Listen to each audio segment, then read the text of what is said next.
1911 সালের 5 মে অবিভক্ত ভারতবর্ষের চট্টগ্রামে জন্মগ্রহণ করেছিলেন একজন ছোট্ট শিশুকন্যা।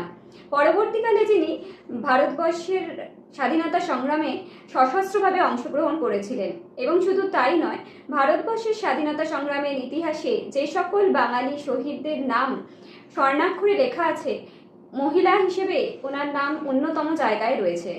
চলুন আজ ওনার গল্প আপনাদের সাথে শেয়ার করব। ছোটবেলা থেকে তিনি ছিলেন মেধাবী ছাত্রী। বেথুন কলেজ থেকে দর্শন নিয়ে পড়াশুনো শেষ করে মাস্টারদা সূর্য সেনের নেতৃত্বে তিনি ব্রিটিশ বিরোধী আন্দোলনে যোগ দেন। চট্টগ্রামের পাহাড়তলি এলাকায় একটি ইউরোপীয় ক্লাব ছিল, যে ক্লাবটিতে সাধারণত সেই সময়কার যারা রেল কর্মচারী এবং উচ্চপদস্থ কর্মচারীরা ছিল তাদের পরিবার বসবাস করত। সেই এলাকার বাইরে একটি বোর্ড টাঙানো হয়েছিল, যেই বোর্ডে লেখা ছিল dogs and Indians are not allowed. এই ঘটনা ভারতীয়রা খুব একটা ভালো চোখে দেয়নি।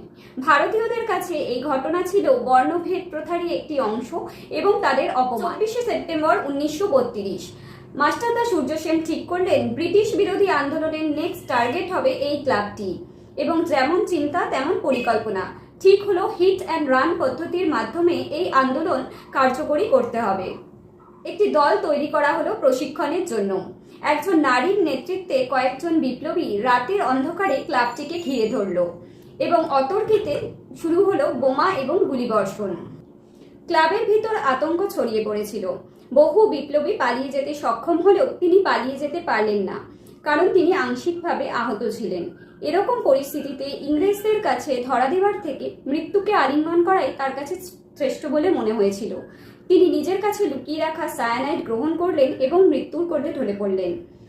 তিনি হলেন আমাদের ভারতবর্ষের স্বাধীনতা সংগ্রামের ইতিহাসে বাঙালি মহিলা যারা প্রথম বাঙালি মহিলা যারা শহীদ হয়েছিলেন তাদের মধ্যে অন্যতম, আমাদের সকলের খুব সম্মানের প্রীতিলতা ওয়াদ্দেদার। গতকাল ছিল ওনার জন্মদিন। বাংলার যে সমস্ত বীর কন্যারা ইতিহাসে উজ্জ্বল হয়ে রয়েছে তাদের মধ্যে তিনি অন্যতম। ওনার সম্মানে আজকে এই ভিডিওটি করা। যদি ভালো লেগে থাকে শেয়ার করে দেবেন, কমেন্ট করবেন আর ভিডিওটি লাইক করতে ভুলবেন না।